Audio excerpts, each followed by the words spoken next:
Good morning and welcome to another online Sunday school class with Tunnel Hill Baptist Church. As always, we like to begin by reminding you that we here at Tunnel Hill Baptist Church believe that Jesus is the Christ, that He's the Son of the living God who lived a perfect life and died a sacrificial death for your sins and for mine, and that if you will place your hope and trust in Jesus Christ as both Lord and Savior, that you will be saved. If you'd like more information about what it means to make Jesus Christ your Lord and Savior, we would invite you to follow the link in our description that will take you to a full gospel presentation. It'll also show you how to respond to the gospel and how to connect with Tunnel Hill Baptist Church. If you live in the Hardin County, Kentucky area, we would invite you to join us for worship right here at Tunnel Hill at 11 o'clock on Sunday mornings. We are in person. We are also online through Facebook Live. If you do not live in the Hardin County, Kentucky area, we do still want to connect with you because we want to help you find a Bible-believing church where you do live. As we continue on in our study of the Gospel of Mark, we are now in session 5, which is titled Includes. And we're going to be looking at Mark chapter 7, verses 24 through 37. So again, this is session 5, titled Includes, looking at Mark chapter 7, verses 24 through 37. And as we get into our study today, I want you to begin by imagining being that first-time guest in a group. Think about maybe an actual time where you kind of went into a group. Maybe it was a church. Maybe it was just a club or a parent meeting or who knows what it was. And this was your first time being there. What were some of the emotions and feelings and just kind of maybe thoughts that went through your head as a first-time visitor? Now, we're going to ask several questions throughout our study, and what we're going to do is we're going to invite you to pause the video and then either write some things down, get a pen, paper, write some things down to really respond and interact with us, or to have a discussion. If you're watching this with someone else, take the time to talk about it. Take the time to discuss those things together. And then in both cases, just hit play again. So again, that kind of first thing we want you to do is think about a time that you were the kind of a first timer, where you're walking into a group for the first time. What were the thoughts? What were the feelings? What were the emotions that went with that? Take a couple minutes, pause the video, and then we'll get started in our study.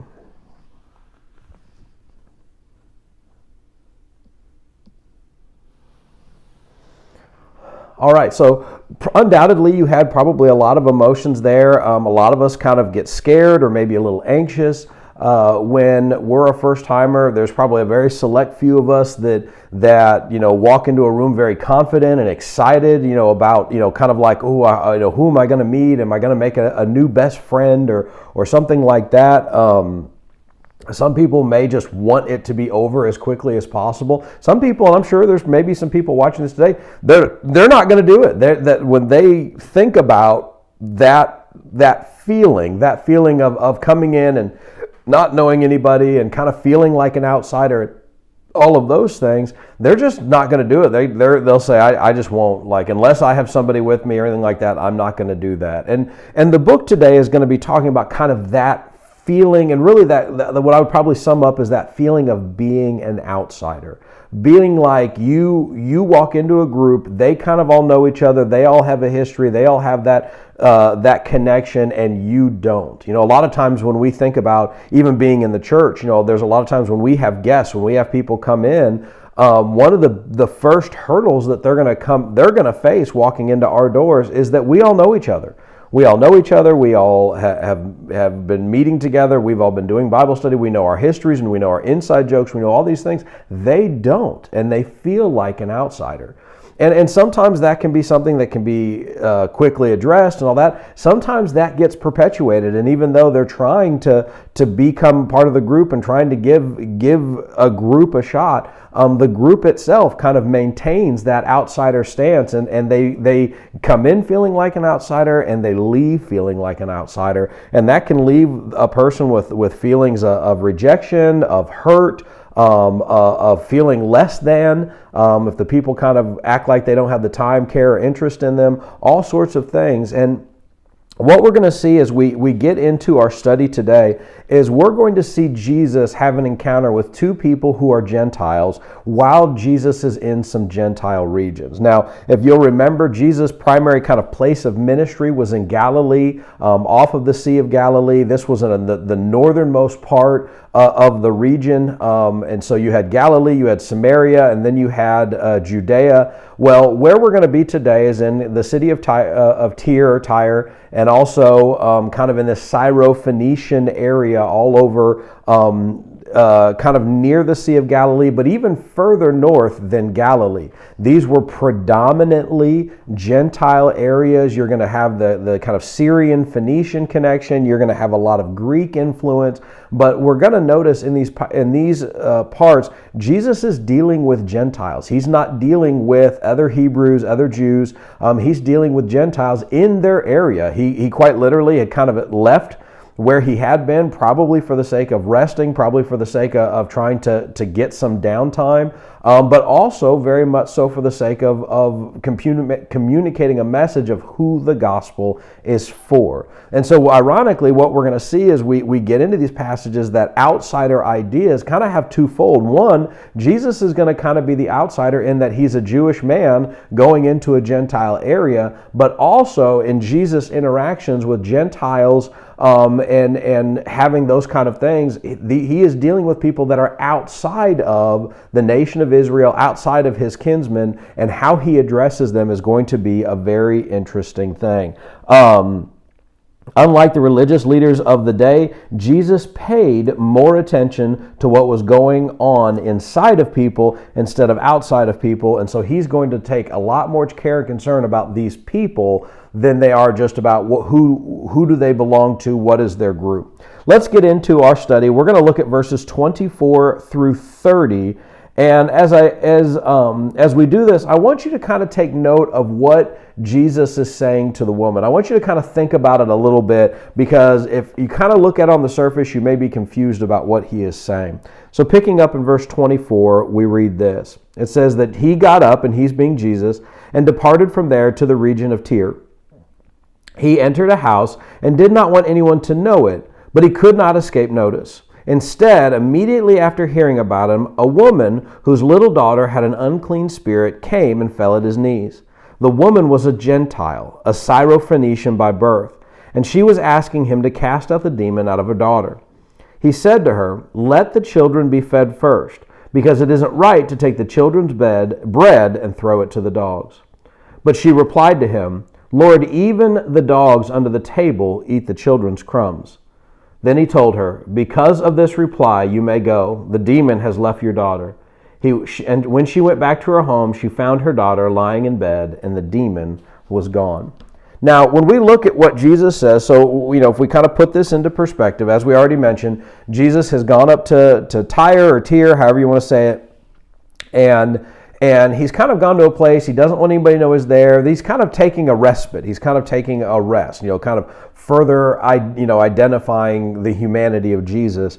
And it just doesn't work. Jesus' fame and popularity has extended even beyond the Jewish world. And so that even in this kind of Gentile area, people have heard about this miracle worker, this man that is Jesus. And so he goes to a place and he's hoping no one will know he's there. But this Syro-Phoenician woman, this Gentile woman, shows up and she says that her daughter has a demon. Now, Jesus responds in this very, very kind of unusual way when he says, listen, it's not good to give the children's bread to dogs. And it's very tempting for us to think that this is some sort of insult, this is some sort of statement about the fact that she's a Gentile, and view it very much so as an insult. But that's really not what he's saying. What he's kind of saying is, the best way to kind of put that is what he is saying is that I am a Jewish, teacher. I am working among the Jewish people. You don't really even believe what I believe. You have a completely different culture. You don't have the same faith that I have. Why would I do these things for you when you don't believe in Yahweh? You don't believe in the God that I follow. It doesn't make a whole lot of sense. There's a lot of needs in my place for the people that follow. Kind of even implying like this is work. This is something that I do, and I need to, and don't you think I should be taking care of my own people first? He's really kind of giving commentary on just the way the culture is today.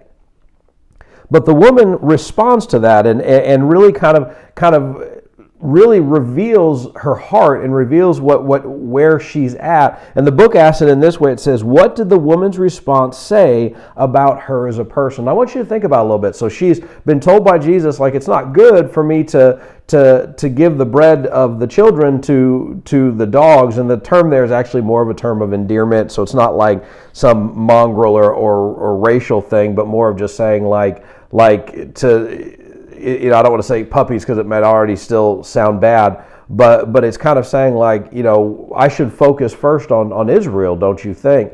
And she gives a response. I want you to think about what her response reveals about her character and where her heart is. So take a couple minutes to discuss that, and then we'll keep going in the study.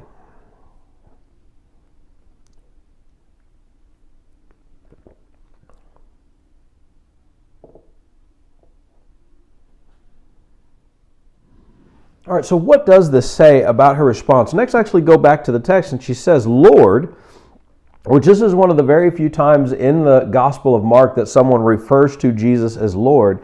Even the dogs under the table eat the children's crumbs.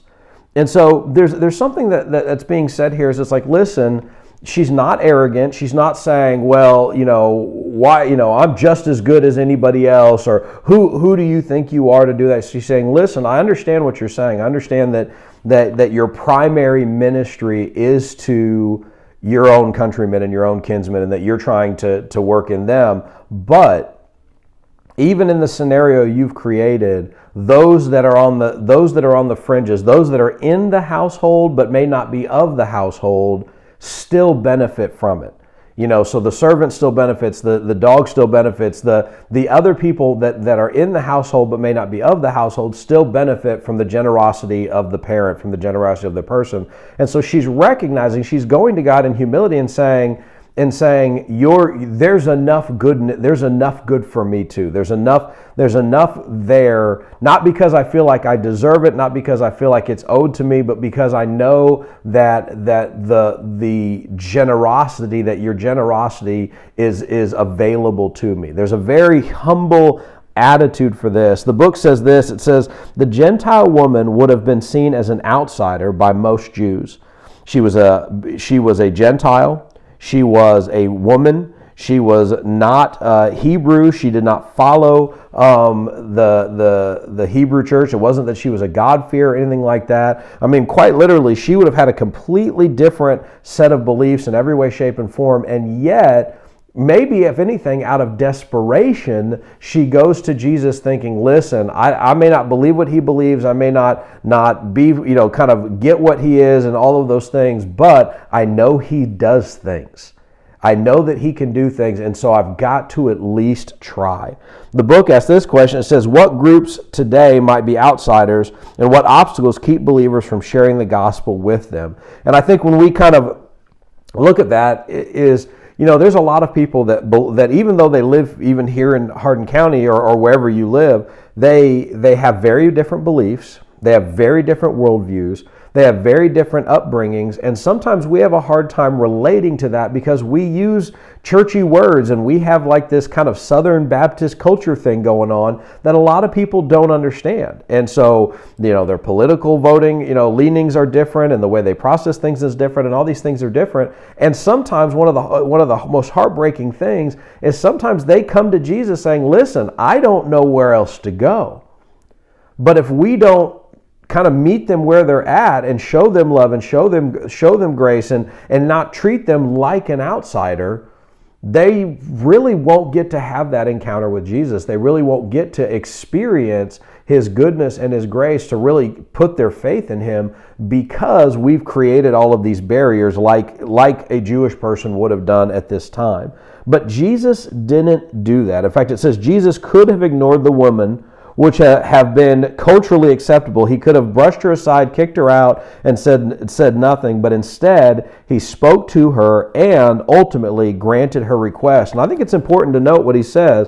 He says, because of the reply, you may go, the demon has left your daughter. And he acknowledges fully and 100% that, listen, she showed that she may not have all the answers, she may not get all the cultural lingo, she may not get all the things that's going on, but she knew that Jesus was capable.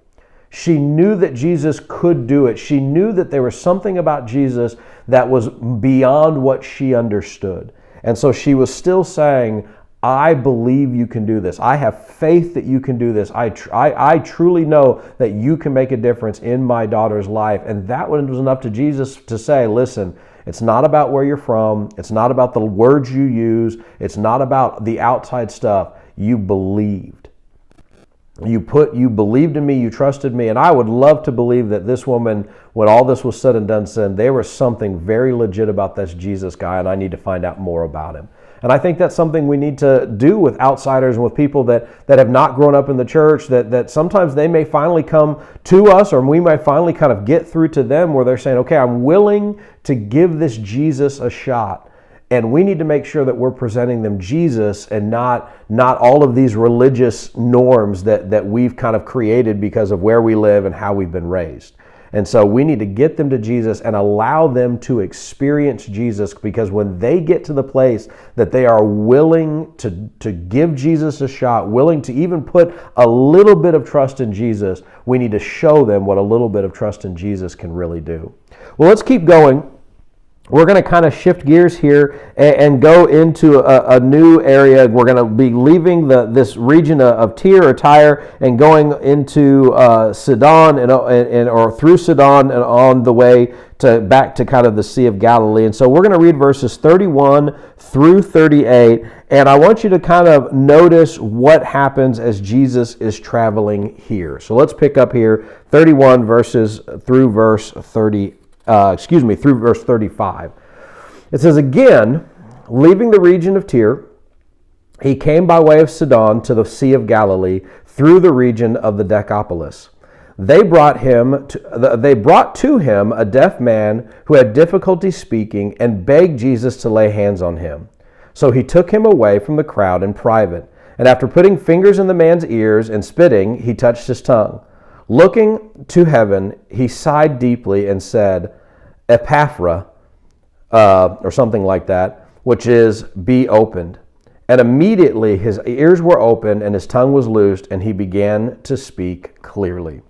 So when we look at this, we see again, Jesus is traveling. He's gone kind of, if you kind of look at what happened, he leaves the city he was in. He actually travels north a little bit and then south and then goes south. And he kind of does that to go more or less onto the other side of the Sea of Galilee, again, to kind of steer clear of the Jewish settlements and all that stuff, to kind of stay in kind of a Gentile region. And he ends up in this place called the Decapolis. And Decapolis, I think, is kind of a Greek word that means kind of 10 cities. And so that what had happened was there was these 10 cities or 10 villages that all kind of were in relative proximity to each other, so much so that they kind of got viewed as one thing. It was almost, you'd kind of look at it as a suburb without a city. And so you had these 10 villages, and so as he kind of goes around and he ends up in this area, they bring him somebody. So again, we're seeing this idea of Jesus is known for what he can do, not necessarily thinking about who he is,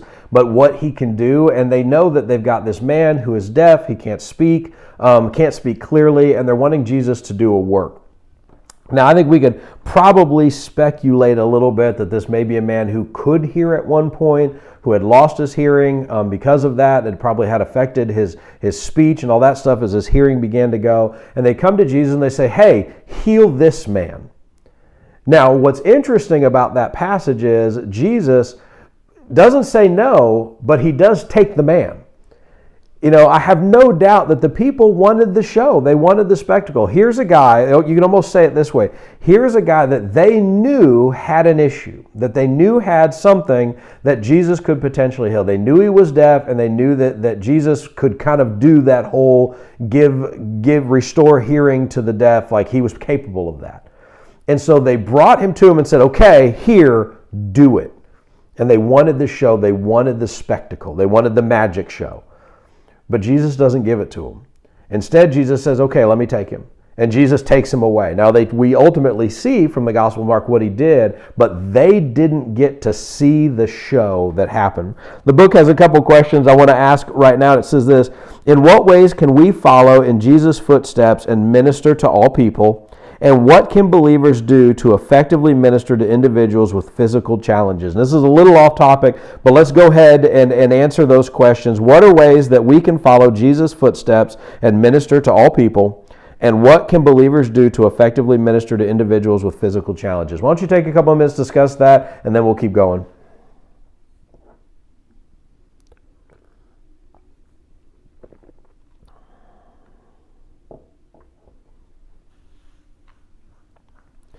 Okay, so if we have in the passage, Jesus has pulled this guy aside and has performed the healing. We kind of see from that Jesus was more concerned about the person than he was about the spectacle. And I think when we talk about how we can effectively minister to individuals with physical challenges, one is we don't make a show of it. We don't step into the situation and say, "Hey, we want to put on a show. We want to make a big deal out of this. We want to." What am I trying to say? We want everybody to know what we're doing but no, and by contrast, we show compassion to the person.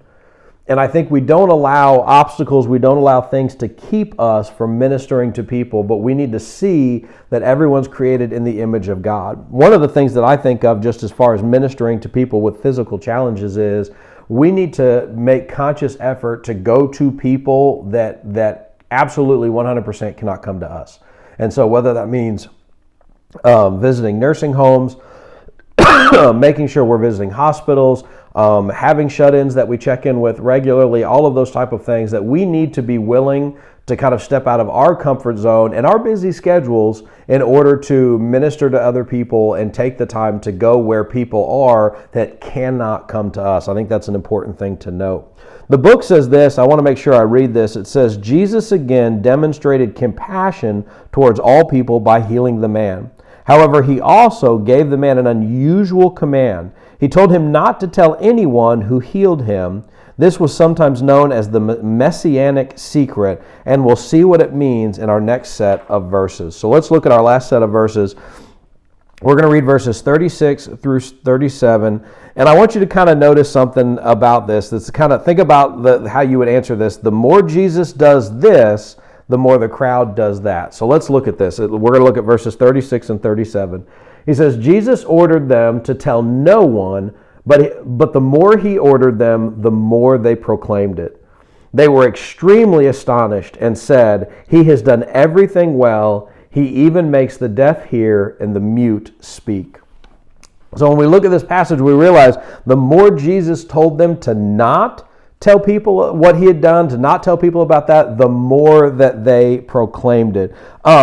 This leads to the question that I want you to kind of answer, which is, why would Jesus want people to keep quiet about his miracles? And let's actually take a minute, pause the video, and let's kind of chew on that a little bit. Why is it that Jesus would want people to not talk about the miracles? Why is it that he's wanting to kind of keep this secret? Take a couple minutes to discuss that, and then we'll keep going in our study.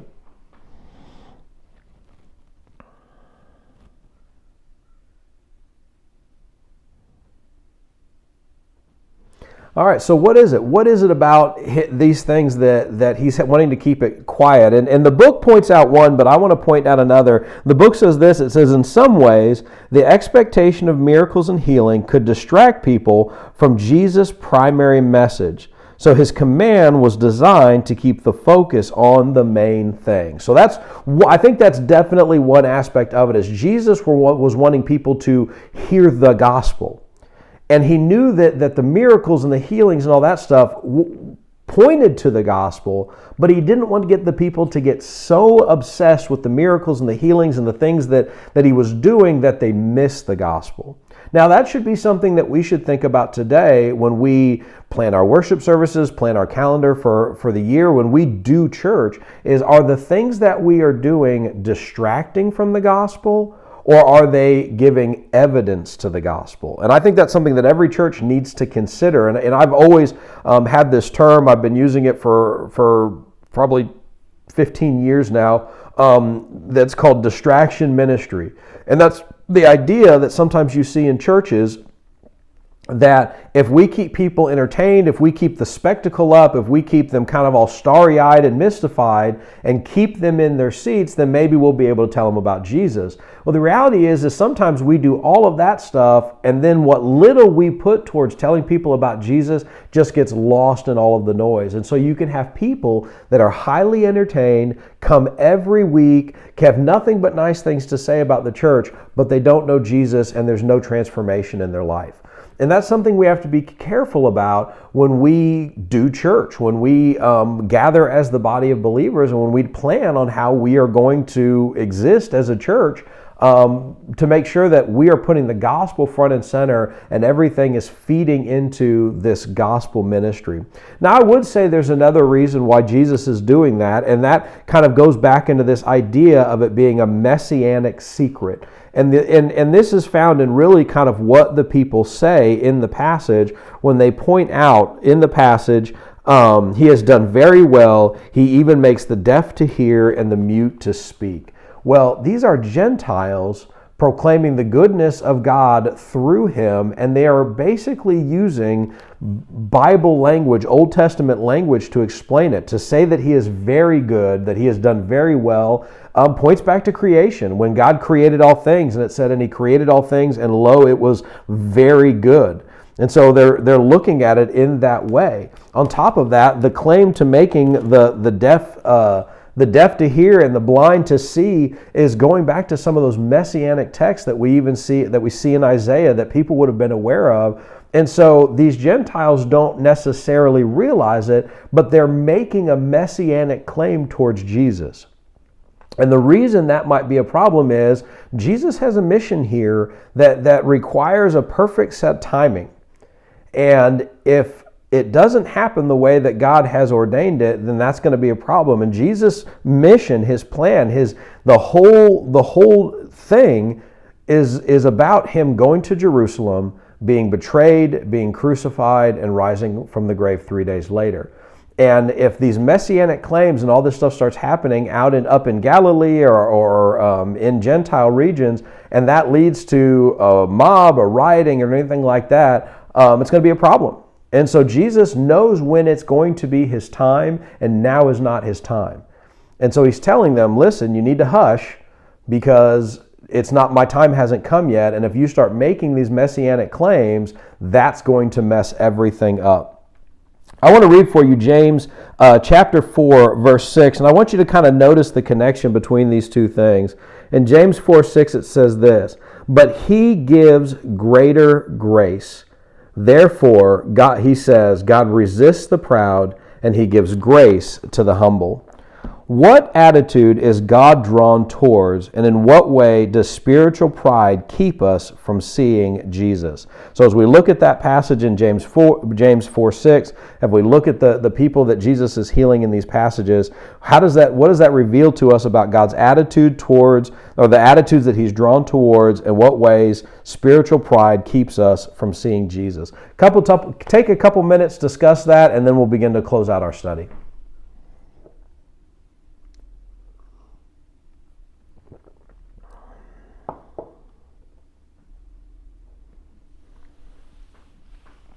All right. So there was, I think, a tremendous amount of spiritual pride among specifically the Jewish people. And so for Jesus to show grace and to show mercy to people outside of the nation of Israel was really quite shocking.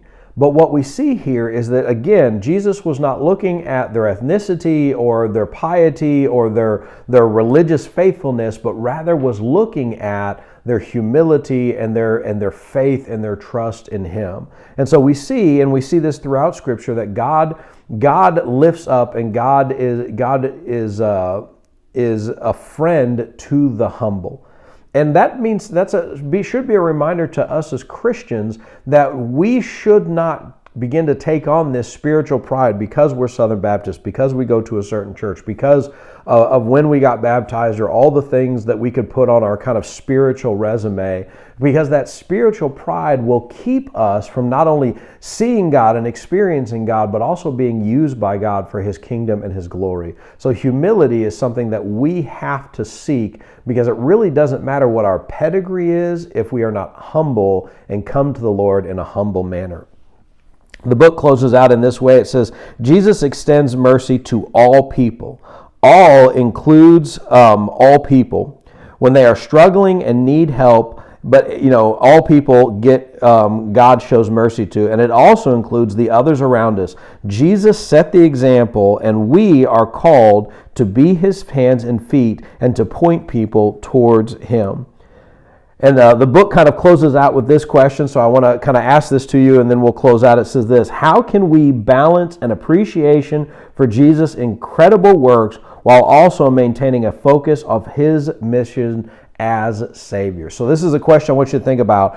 When we realize that we are called to be God's hands and feet, how do we find that balance between doing what Jesus has called us to do and to be His hands and feet and to show His mercy, but also doing so that the message, the mission of salvation to the nations doesn't get neglected? So close your time with this question. How do we find that balance between being the hands and feet of Jesus and making sure the message gets proclaimed?